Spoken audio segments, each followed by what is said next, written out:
The sun was barely starting to sink behind the rooftops when I decided to water the lawn. The air smelled faintly of cut grass, a hint of barbecue drifting from somewhere down the street. It was one of those quiet evenings where you almost forget about all the rules, restrictions, and watchful eyes that come with living under the iron fist of an HOA. Luna, my service dog, padded along beside me, her vest strapped snugly around her chest. She sat obediently on the grass while I unrolled the garden hose, her ears perked up at every distant bark or rustle of leaves. To anyone else, she was just a dog. But to me, she was more than that. She was the reason I could stand here without feeling like the world was crushing me from all sides. She could sense when panic was building in my chest, when my hands started trembling, or when the nightmares I thought I had left behind started clawing their way back into daylight. Luna grounded me, and tonight, she was simply doing what she always did, being still, watchful, loyal. I didn't hear her at first. Karen. She had a way of moving across the street like a storm cloud rolling in, silent but charged with static. The hiss of the hose masked her sharp heels clicking against the pavement. By the time I noticed her, she was already halfway across her lawn, holding something in her hand. It was a spray bottle. At first, I thought maybe she was gardening, coming to scold me about the length of my grass or the color of my fence, her favorite hobbies. But her stride was too purposeful, too stiff, and her eyes weren't on me. They were locked on Luna. "Hey," I called out, already feeling that familiar knot of irritation twisting in my gut. "What are you doing?" Karen ignored me. She always did. She marched closer, her chin raised, lips pursed like she was about to deliver a sermon nobody wanted to hear. Luna noticed her too. My dog tilted her head slightly, ears twitching, but she didn't move. She knew not to. That vest told her she was on duty, and she never broke her training. Karen raised the spray bottle and sneered. "No pets outside. Rules are rules." Before the words fully registered, before I could lunge or shield Luna, she pressed down on the trigger. A harsh mist sprayed across Luna's face. The sound Luna made will never leave me. A sharp, startled yelp followed by a whimper, her whole body recoiling as the liquid hit her eyes and nose. She shook her head violently, pawing at her face in confusion. My chest caved in, panic flooding every nerve as I dropped the hose and scrambled to her. "What the hell is wrong with you?" I shouted, shoving Karen back with my shoulder as I crouched over Luna. The spray still clung to her fur, a sour chemical smell burning in my nose. My hands fumbled to grab the hose again, aiming the stream over Luna's face, rinsing, desperate to flush out whatever Karen had just sprayed. Karen didn't flinch. She didn't look guilty. In fact, she stood taller, satisfied, like she had just enforced the most important rule of the century. "I warned you," she snapped. "HOA guidelines are very clear. No animals outside unattended. You people think you can do whatever you want. Well, not here. You sprayed my service dog."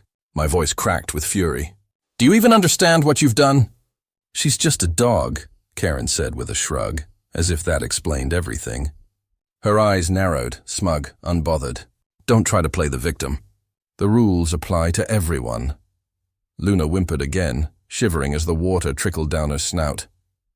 I guided the stream over her eyes, whispering, "It's okay, girl. I've got you. You're okay." But inside I was anything but calm. My heartbeat thundered in my ears. Rage mixed with fear, with guilt, with helplessness. I could feel myself spiraling, the way I always did when things slipped beyond my control. When something I loved was threatened, and I couldn't rewind time to stop it. Karen folded her arms and gave me that condescending look that made her infamous in the neighborhood. "Maybe this will finally teach you to respect the rules." Something inside me snapped. "Respect the rules?" I spun to face her, water dripping down my arms, my shirt clinging to me as I knelt by Luna. "This isn't about rules. This is about you being a cruel, heartless—" My words caught in my throat as Luna pressed her head against my leg, trembling. Karen's expression didn't change. She thrived on this, on pushing people until they broke, on controlling, on dictating, on policing every inch of the neighborhood like she owned it. I had seen her harass kids for riding their bikes too fast, scream at a teenager for parking half an inch too close to the curb, and even fine an elderly couple for leaving their garbage bin out 15 minutes past pickup time. But this was different. This wasn't petty. This was dangerous. I grabbed my phone with one hand while still rinsing Luna with the other. My fingers slipped against the wet screen as I punched in the numbers. Karen's smirk faltered when she realized who I was calling. "Are you serious?" she scoffed. "You're really going to call the cops? Over a dog?" I looked up at her, my glare sharp enough to cut through steel. "Over my service dog," I said, my voice low, shaking with fury. "You just committed a crime." For the first time, Karen blinked, just once. A flicker of doubt crossed her face before she straightened again, scoffing like it was all a big joke. "Go ahead," she said, waving her hand dismissively. "You think they're going to care? You broke the rules, not me. You're not special. Nobody is above the HOA." The line rang in my ear, the operator's calm voice asking, "911, what's your emergency?" And as I began to speak, as I described what happened, as I looked at Luna's wet, shaking form pressed against me, I knew this wasn't just going to be a neighborhood squabble anymore. Karen had crossed a line so deep she couldn't claw her way back. And for the first time since moving here, I was ready to fight back. I rushed Luna to the hose, heart pounding so hard it felt like my chest would split open. The spray Karen had unleashed smelled sharp, like some mix of bleach and citrus cleaner, and I could see the way Luna's eyes squeezed shut, her paws pawing weakly at the ground. My hands shook as I cupped water over her fur, whispering, "It's okay, baby. I got you. Stay with me." Luna had been my anchor through everything, through combat flashbacks, through nights I couldn't breathe from panic, through mornings I couldn't get out of bed without her nudging me forward. Seeing her hurt, even a little, was like someone had ripped a part of me out and stomped on it. I pulled my phone out, my fingers slippery with water. My voice broke when the 911 operator answered. "My service dog." She sprayed something in her face. "I think it's chemicals. Please, I need police and maybe animal control." The operator's tone snapped into professional urgency, and I clung to her calmness like it was a rope pulling me out of a storm. She told me to keep rinsing Luna and that officers were on the way.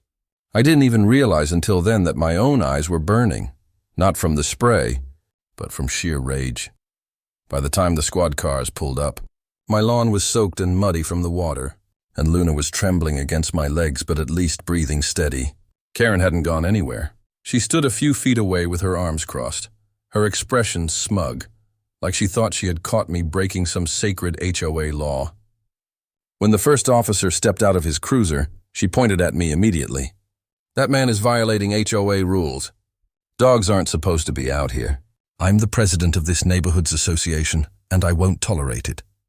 The officer glanced at me, then at Luna, then back at Karen. He didn't say anything yet, just walked closer, his hand resting near his belt like he already expected trouble.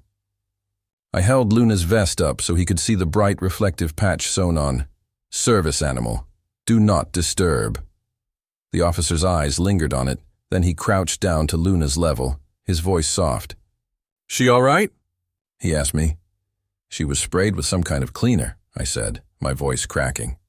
"She's a trained service animal. She didn't do anything. She was just lying down. That woman came up and attacked her." My throat burned as I said it out loud. I didn't care if my voice shook. Every word felt like a hammer driving the truth into the ground. Karen rolled her eyes so hard I thought they might get stuck. "Oh, please. It's just a dog. He's trying to get sympathy. Rules are rules.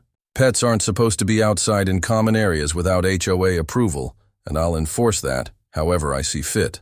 The officer's head snapped toward her so fast her smugness faltered for the first time. His jaw tightened, and he stood up straighter. "Ma'am," he said slowly, the kind of slow that carried weight like a warning siren. "That's not a pet. That's a service animal. There's a very big difference." Karen laughed nervously, waving her hand dismissively. "Service, pet, therapy, whatever. They're all the same. He can't just bring an animal around here and ignore the rules." I was protecting the neighborhood's standards. The second officer had walked up by then, a woman with sharp eyes that scanned everything at once. The spray bottle still dangling from Karen's hand.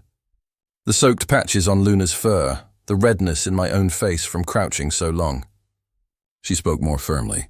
Ma'am, harming a service animal isn't just against some rule book. It's a federal offense. Did you hear me? It's a federal crime. The words landed like thunder.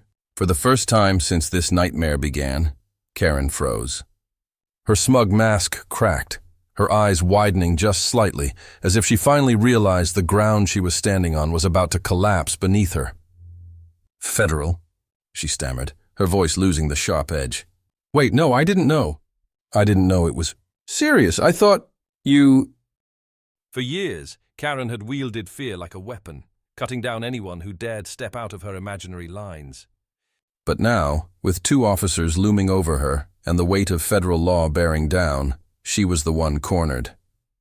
The female officer leaned in one last time, her words deliberate and clear. You don't touch a service dog, ever. If you had any doubt, you should have asked.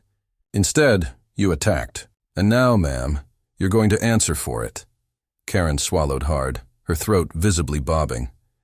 Her hands twisted together in front of her, and her gaze flicked toward me. For a split second, I thought she might apologize. But instead, she dropped her eyes and stayed silent. That silence was louder than any scream she could have made. Karen's face drained of color instantly, as if the officer's words had pulled the ground out from under her. For the first time since I'd moved into this neighborhood, she didn't look smug or superior. She looked cornered, her lips parted, stuttering out fragments of excuses. I didn't know. I thought it's the rules, she gasped, pointing at the HOA handbook clutched in her hands like it was a sacred text that could shield her from the law. The officer didn't budge. His hand rested calmly on his duty belt, not threatening but steady, like a man used to seeing people crumble under the weight of their own arrogance. Ma'am, he said, his voice steady and unflinching, let me make this very clear. This dog isn't just a pet. This dog is federally protected. What you did could result in criminal charges, heavy fines, and prison time. The murmurs from the neighbors grew louder.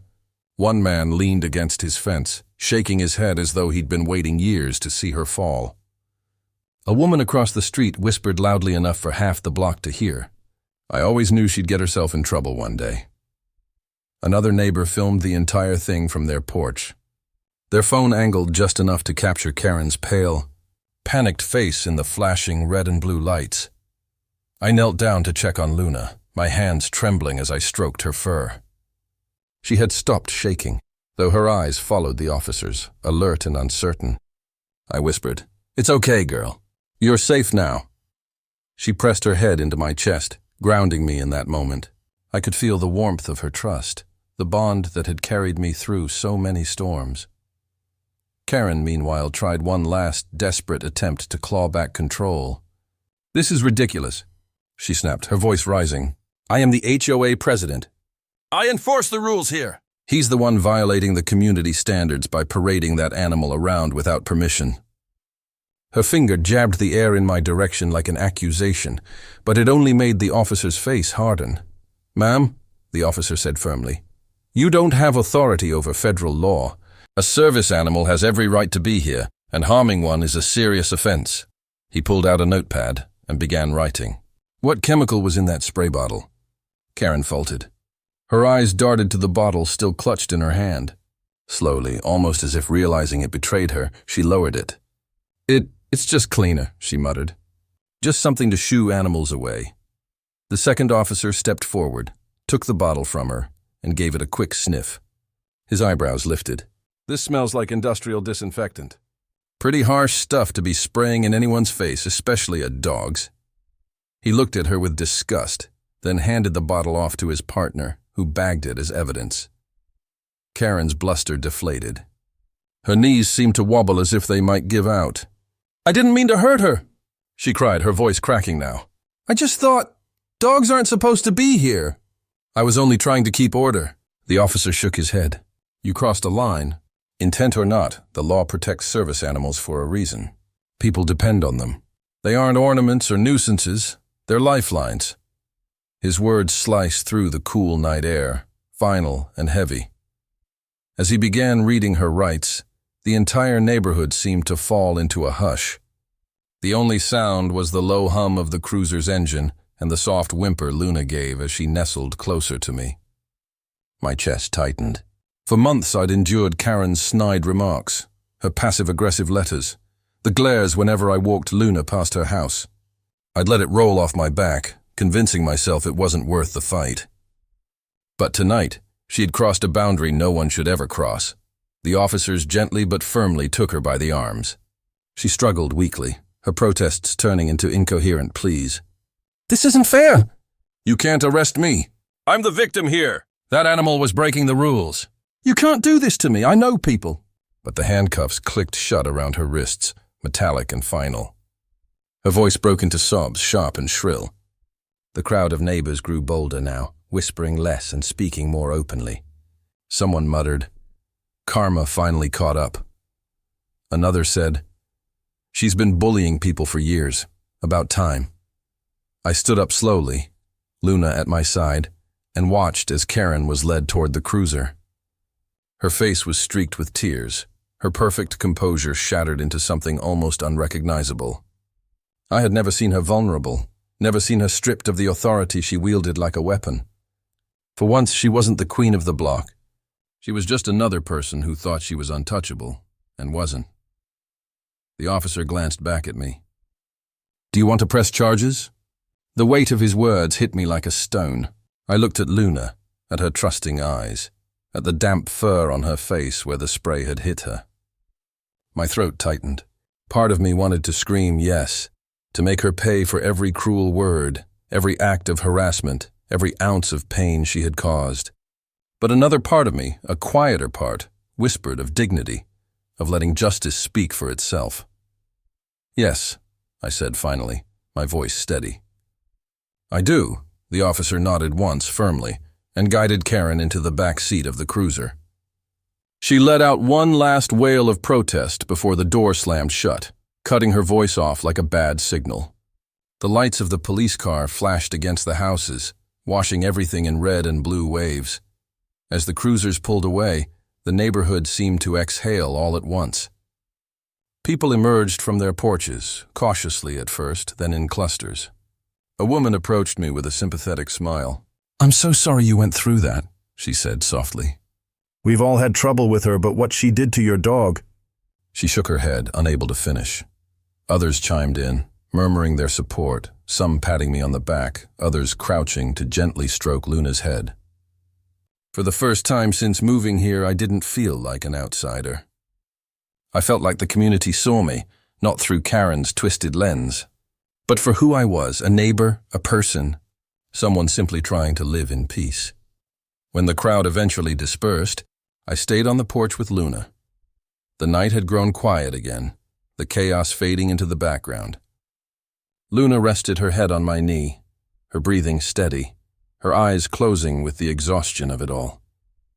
I scratched behind her ears and whispered, "We did it, girl. She won't hurt you again." In the silence, I thought about everything that had led to this moment. The battles with Karen, the endless rules, the constant tension. It had all felt so heavy, so suffocating. But tonight, justice had cut through the darkness. Tonight, the truth had been louder than her voice. And as I sat there, with the weight of the night settling around me, I realized something else. Sometimes the strongest justice isn't in revenge, but in knowing the law and the truth are on your side. Karen had built her kingdom on intimidation and arrogance, but kingdoms built on cruelty always fall. The cruiser's tail lights had long since vanished into the distance, but I could still see the look on her face, frozen in disbelief as the words echoed in the air. "It's a federal crime." And for the first time, I felt peace in this neighborhood. Not because Karen was gone, but because Luna and I had stood our ground and won.